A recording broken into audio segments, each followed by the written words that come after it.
Alice's Adventures in Wonderland by Lewis Carroll. Chapter 8.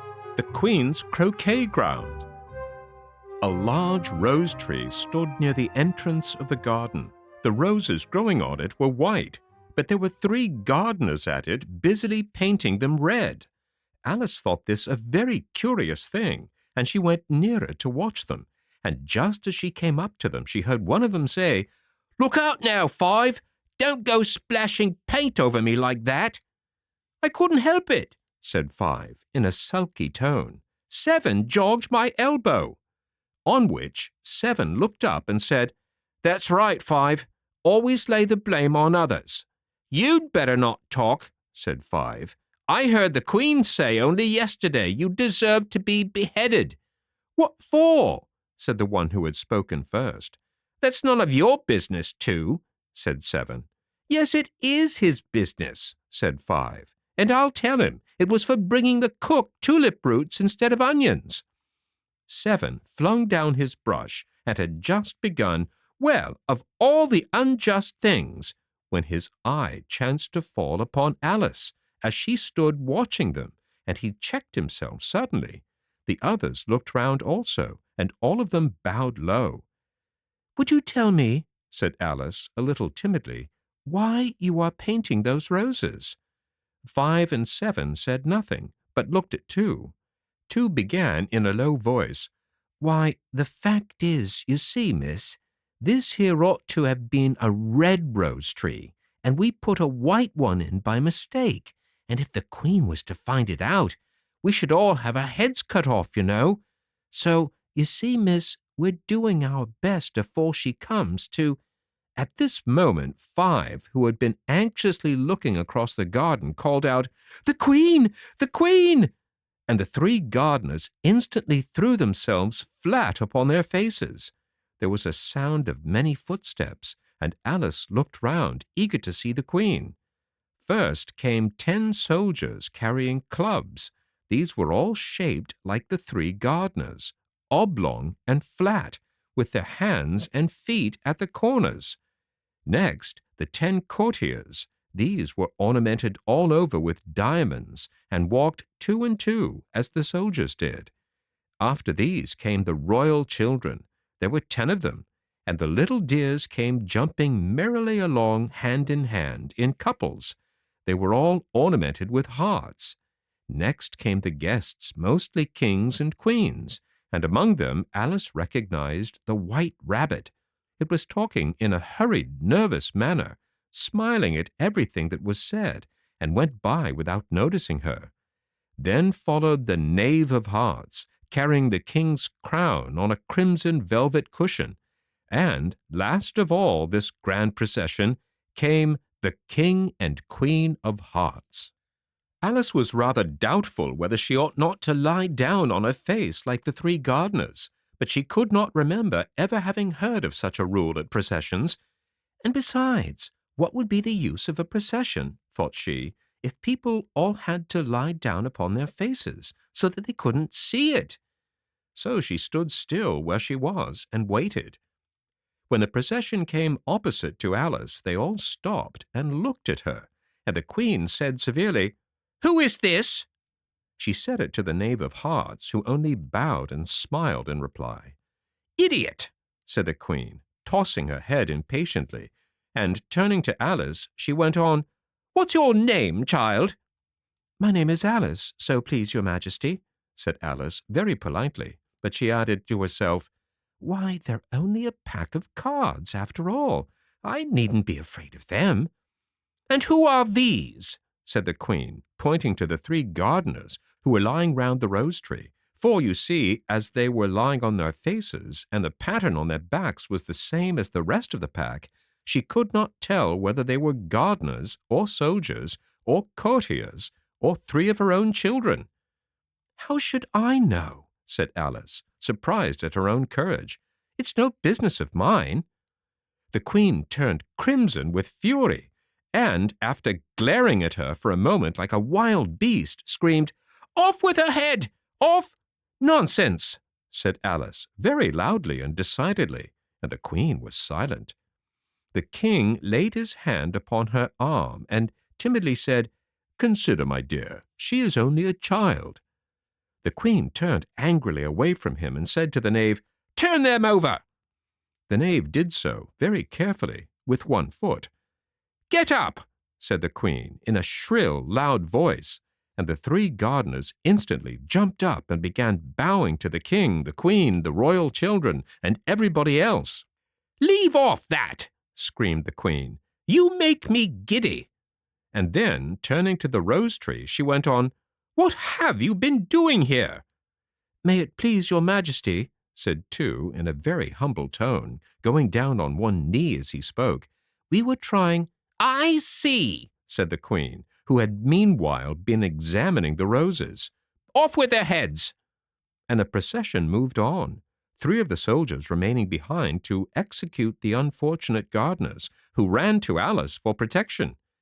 "You shan't be beheaded," said Alice, and she put them in a large flower pot that stood near. The three soldiers wandered about for a minute or two, looking for them, and then quietly marched off after the others. "Are their heads off?" shouted the queen. "Their heads are gone, if it please your majesty," the soldiers shouted in reply. "That's right," shouted the queen. "Can you play croquet?" The soldiers were silent and looked at Alice, as the question was evidently meant for her. "Yes," shouted Alice. "Come on, then," roared the queen, and Alice joined the procession, wondering very much what would happen next. It's a very fine day," said a timid voice at her side.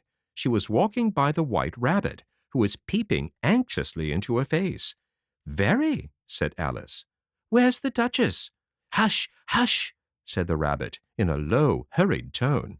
He looked anxiously over his shoulder as he spoke, and then raised himself upon tiptoe, put his mouth closer to her ear, and whispered, "She's under sentence of execution."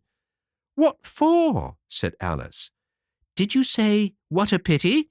the rabbit asked. "No, I didn't," said Alice. "I don't think it's at all a pity. I said, 'What for?'" "She boxed the queen's ears," the rabbit began. Alice gave a little scream of laughter. "Oh, hush!" the rabbit whispered in a frightened tone. "The queen will hear you. You see, she came rather late, and the queen said—" "Get to your places!" shouted the queen in a voice of thunder, and people began running about in all directions, tumbling up against each other. However, they got settled down in a minute or two, and the game began. Alice thought she had never seen such a curious croquet-ground in her life. It was all ridges and furrows. The balls were live hedgehogs, the mallets live flamingos, and the soldiers had to double themselves up and to stand on their hands and feet to make the arches. The chief difficulty Alice found at first was in managing her flamingo. She succeeded in getting its body tucked away, comfortably enough, under her arm, with its legs hanging down, but generally, just as she had got its neck nicely straightened out and was going to give the hedgehog a blow with its head, it would twist itself round and look up in her face, with such a puzzled expression that she could not help bursting out laughing. And when she had got its head down and was going to begin again, it was very provoking to find that the hedgehog had unrolled itself and was in the act of crawling away. Besides all this, there was generally a ridge or furrow in the way wherever she wanted to send the hedgehog to, and as the doubled-up soldiers were always getting up and walking off to other parts of the ground, Alice soon came to the conclusion that it was a very difficult game indeed. The players all played at once without waiting for turns, quarreling all the while and fighting for the hedgehogs, and in a very short time the queen was in a furious passion and went stamping about and shouting, "Off with his head!" or "Off with her head!" about once in a minute. Alice began to feel very uneasy. To be sure, she had not, as yet, had any dispute with the queen, but she knew that it might happen any minute. And then, thought she, what would become of me? They're dreadfully fond of beheading people here. The great wonder is that there's anyone left alive. She was looking about for some way of escape and wondering whether she could get away without being seen when she noticed a curious appearance in the air. It puzzled her very much at first, but after watching it a minute or two, she made it out to be a grin, and she said to herself, "It's the Cheshire Cat. Now I shall have somebody to talk to." "How are you getting on?" said the cat, as soon as there was mouth enough for it to speak with. Alice waited until the eyes appeared, and then nodded. "It's no use speaking to it," she thought, "till its ears have come, or at least one of them." In another minute the whole head appeared, and then Alice put down her flamingo and began an account of the game, feeling very glad she had someone to listen to her. The cat seemed to think that there was enough of it now in sight, and no more of it appeared. "I don't think they play at all fairly," Alice began in a rather complaining tone, "and they all quarrel so dreadfully one can't hear oneself speak, and they don't seem to have any rules in particular. At least, if there are, nobody attends to them, and you've no idea how confusing it is, all the things being alive. For instance, there's the arch I've got to go through next, walking about at the other end of the ground, and I should have croqueted the Queen's hedgehog just now, only it ran away when it saw mine coming." "How do you like the Queen?" said the cat in a low voice. "Not at all," said Alice. "She's so extremely—" Just then she noticed that the Queen was close behind her, listening, so she went on, "Likely to win, that it's hardly worth while finishing the game." The Queen smiled and passed on. "Who are you talking to?" said the King, going up to Alice and looking at the cat's head with great curiosity. "It's a friend of mine, a Cheshire cat," said Alice. "Allow me to introduce it." "I don't like the look of it at all," said the King. "However, it may kiss my hand if it likes." "I'd rather not," the cat remarked. "Don't be impertinent," said the King. "And don't look at me like that." He got behind Alice as he spoke. "A cat may look at a king," said Alice. "I've read that in some book, but I don't remember where." "Well, it must be removed," said the King, very decidedly, and he called the Queen, who was passing at the moment. "My dear, I wish you would have this cat removed." The Queen had only one way of settling all difficulties, great or small. "Off with his head," she said, without even looking round. "I'll fetch the executioner myself," said the King eagerly, and he hurried off. Alice thought she might as well go back and see how the game was going on, as she heard the Queen's voice in the distance, screaming with passion. She had already heard her sentence 3 of the players to be executed for having missed their turns, and she did not like the look of things at all, as the game was in such confusion that she never knew whether it was her turn or not. So she went in search of her hedgehog. The hedgehog was engaged in a fight with another hedgehog, which seemed to Alice an excellent opportunity for croqueting one of them with the other. The only difficulty was that her flamingo was gone across to the other side of the garden, where Alice could see it trying in a helpless sort of way to fly up into a tree. By the time she had caught the flamingo and brought it back, the fight was over, and both the hedgehogs were out of sight. "But it doesn't matter much," thought Alice, "as all the archers are gone from this side of the ground." So she tucked it away under her arm that it might not escape again, and went back for a little more conversation with her friend. When she got back to the Cheshire Cat, she was surprised to find quite a large crowd collected around it. There was a dispute going on between the executioner, the King, and the Queen, who were all talking at once, while all the rest were quite silent and looked very uncomfortable.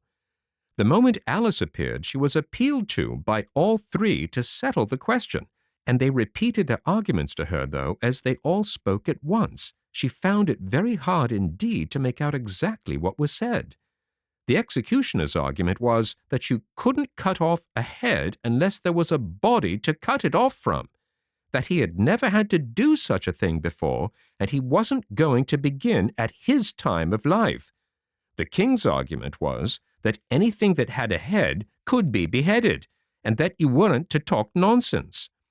The Queen's argument was that if something wasn't done about it in less than no time, she'd have everybody executed all round. It was this last remark that had made the whole party look so grave and anxious. Alice could think of nothing else to say but, "It belongs to the Duchess. You'd better ask her about it." "She's in prison," the Queen said to the executioner. "Fetch her here." And the executioner went off like an arrow. The cat's head began fading away the moment he was gone, and by the time he had come back with the Duchess, it had entirely disappeared. So the king and the executioner ran wildly up and down looking for it, while the rest of the party went back to the game.